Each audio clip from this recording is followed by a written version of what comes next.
Welcome back to Play and Trade Guitars. I'm John, that's Zach behind the camera, and you're here to check out the newly redesigned Epiphone Broadway. This one in a beautiful dark wine red finish.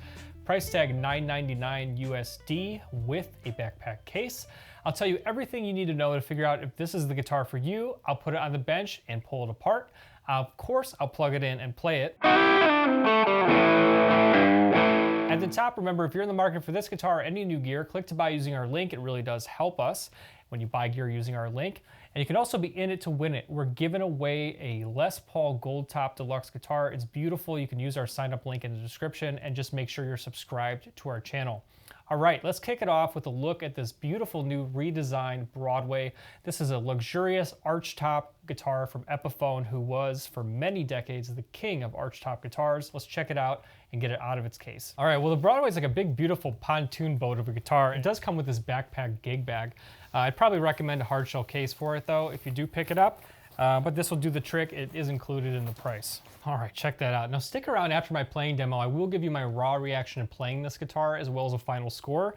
But some top line features, beautiful wine red finish. This is really an acoustic guitar. I mean, basically it's fully hollow. It has a spruce top, much like many acoustic guitars.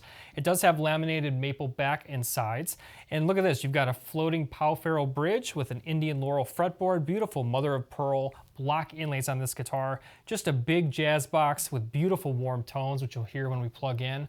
And I love the look. You get the classic Epiphone Vine of Life and gold hardware across the board. Really nice mahogany neck. Let's head to the bench and pull it apart. I like what I see so far. I love that wine finish, and the grain from the spruce looks beautiful too. It pokes out through the finish. Gloss finish, gold hardware, sleek looks. Let's head over to the bench. All right, we've got this beautiful Broadway on the bench. Another thing I want to point out pretty quickly here is the scale length. So the scale length of this guitar is actually 25.5 inches, which is really Fender scale length. So the guitar itself is longer. It also comes with heavier gauge 12 gauge strings on the guitar. And another cool feature is that they're starting to put this Frequensator tailpiece on Epiphone guitars again. And that's really meant to balance the frequencies and intonation across the bass and treble strings. And I didn't know much about it. I was very pleasantly surprised with how it sounded on our newly designed Epiphone Sheridan. So you can check out that demo too.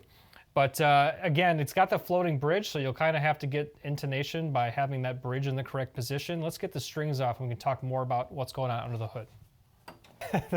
That's right, Zach just said we have a floating bridge and a floating nut because actually, and I'm sorry you shouldn't see this on a $999 guitar, but the nut is popping off this guitar. And one reason for that is that these are 12 gauge strings. That's not typical for an Epiphone, and the D string was actually, these weren't filed out large enough for 12 gauge strings, and the D string was like physically stuck in the nut. So we kind of pulled the D string out, and the nut wasn't really even attached anyways, and the nut kind of came out right with it. So we'll glue that back, but not the best construction. I mean, you can even see just some kind of rough filing going on from this Graphtec nut itself. So we'll get that glued back on and get some neck measurements. Sometimes when you pull the D, you bust the nut. 1.68 inches at the nut, 0.8 inches at the first, to 0.87 inches at the 10th fret. I say 10th fret because at the 12th we already have the curve of the neck, much like an acoustic guitar here, so that measurement won't mean too much. And then the Broadway actually changed in thickness over the years. It was originally developed in 1931, believe it or not. This one comes in at 3 inches at the bottom bout.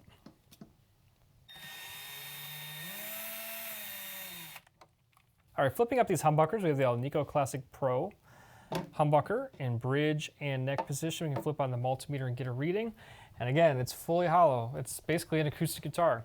And they had to make bigger and bigger big box jazz guitars, also called jazz boxes, to keep up with the horns in a band. And this was well before there were amplifiers. So you make the body bigger, you get more sound. That was the idea. Flipping on the multimeter, we have 7/8 in bridge, 7/6 in neck, 3/8 combined. You also have this rubber gasket on the spruce top to accommodate the 3-way toggle switch. All right, we've got the Broadway restrung. Let's go ahead and get a weight. Pretty light, truthfully. We're at 7 pounds, 15 ounces, so we'll call it 7.9 pounds. One of the benefits of being fully hollow, despite the size. Beautiful guitar. As I flip it around for an initial reaction,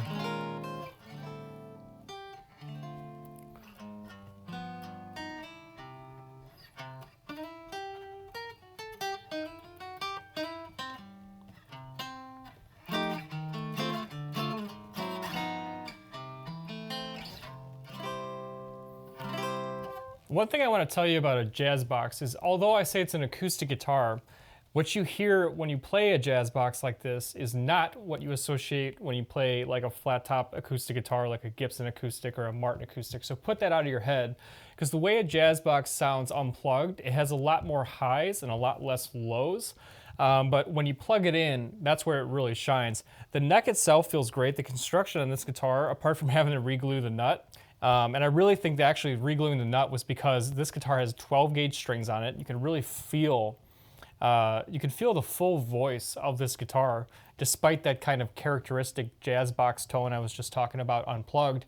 It feels great, it sounds great, the neck shape is great. I think these 12 gauge strings were actually the culprit that pulled this nut off at the factory, because as you tighten these strings, it's actually pulling the nut that way if it's not properly anchored. So we took care of that, we re-glued it. That was the only construction flaw. Everything else is beautiful. You're also going to have to keep in mind that you have this floating bridge. So your intonation, you kind of have to place this bridge or at least leave a mark for yourself from the factory if you like where it is. Because if that changes around on you, you will change intonation.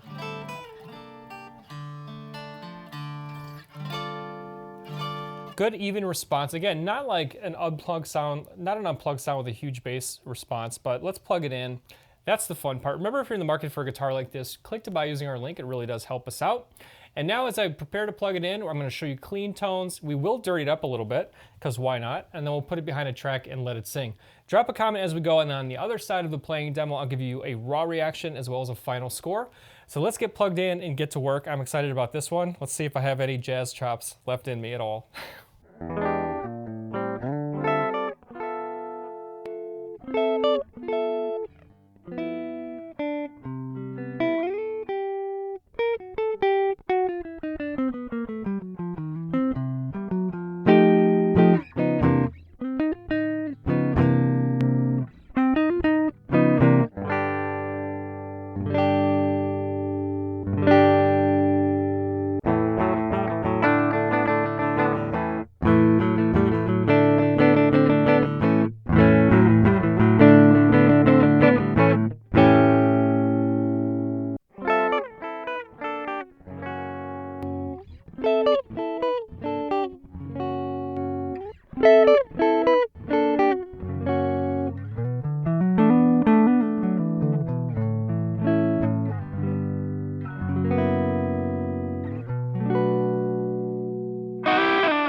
Epiphone Broadway, every now and then a guitar hits you in a really inspiring, different way. When you take a guitar that's this different than what I typically play, it makes me really think about the music and what I'm playing, and it also puts some limitations on kind of the way you play this guitar that really gets you kind of into the heart and soul of being a guitar player. And guitars are different, but to be a guitar player means you need to be in control of the guitar and the music and let it come out of the instrument. This is one of those that in so many different ways makes me feel creative and inspired to play. When you add into that the fact that this is basically a guitar that you could play totally unplugged if you're around the house and want to pick it up to play as though you were playing on an electric, but have kind of an acoustic instrument to hear yourself playing on the fly, on the go, it's great for that. It's also great for souping it up with some overdrive. I was shocked at how good it sounded with overdrive, and this could be your secret weapon rhythm guitar. This could be a guitar that you layer in amongst maybe your Telecaster or Les Paul or whatever it is you typically play. Or, of course, it goes without saying, if you're already into the jazz boxes or you play jazz, this guitar will nail that phenomenally. I especially like the sound of the pickups, so since you've stuck around in the end, I'll give you my final score based, of course, on 3 categories: overall playability, overall sound, and overall value. I can tell you this is going to be probably one of the higher rated guitars I've done in a while, starting of course with playability. The neck shape is fantastic. Playability on this guitar is part of the bag because it has 12 gauge strings on it. You're going to have heavier strings. You're not going to be able to do as much bending if that's what you're into. If you already play jazz, you're saying, yeah, well, that's already how I play anyways, and that's perfect for you. But I'm also kind of talking to the other player who's kind of pulled into this guitar kind of from the edge. And in that regard, it's just so inspiring. And although it's not going to play like your other electric guitars in your collection, it makes you play in a way that is fresh and creative and exciting. So because the construction was so good and the guitar felt so good, the Laurel board felt fantastic, the setup from the factory was really nice, I'm going to go ahead and give it a 9.0 on playability because it didn't get in my way for what I expected this guitar to do at all. Then comes the sound. These have the Alnico Classic PRO pickups. Time and time again, when you throw these pickups in pretty much anything Epiphone is making, particularly with the semi-hollows or the hollow bodies, these pickups just sound fantastic. The sound out of this guitar, the nature that comes not only from the pickups, but also just from the characteristic of having this big arch top, you know, jazz body, jazz box guitar with a spruce top, which is really cool. It just, again, it's going to make you feel different while you're playing, and it's going to pull maybe something fresh out of you. At least that's what it did to me. Sound, I'm going to go ahead and give it a 9.2 on sound. And then when it comes to value, $999, it does include a soft case. And I'll tell you, you know, there are cheaper options if you want, you know, either like a hollow body, like the, you know, possibly you could look at something like the Casino, or of course any number of the semi-hollows, which are less. However, you need to have one of these in your collection. I think it's safe to say, for what it's done to me and the way it's inspired me to play, I would own one of these. Whether I took it out on stage or not is up to you based on the style you play, but if you did nothing except buy this guitar and keep it around your house, by your couch, I promise you, you will be inspired by this guitar. And so in that standpoint, I do think you need to get a hard shell case. $999, looks beautiful. I'll go ahead and give it an overall value score of 8.8. That's going to bring our overall score for the Epiphone Broadway to 9.0. 9.0, solid score. I would absolutely recommend this guitar. I'm kind of speaking again to the player who might not already be familiar with a jazz box. If you play jazz, you know, amongst the guitars that are available at this price point, I still think it represents a great value, and I think the guitar honestly feels and sounds fantastic, so I'm sure it'll suit your purposes in that sense. To the other players who wouldn't typically grab for this guitar, I'm telling you, grab for it and go for it, because it really sounds fantastic. And when you dress it up with some overdrive, if you played rhythm guitar with this, if you put it in a track in the mix, I think you will be blown away by what this guitar can do. And it's just an inspiring guitar. I loved it. Epiphone Broadway, I recommend it. If you want to buy it, click to buy using our link because it really does support us. You can find all the information for our current Les Paul Deluxe Gold Top giveaway in the description. Check out one of these demos. Remember to subscribe to Play and Trade Guitars, and we'll see you on the next video. Thanks for hanging out on Play and Trade Guitars.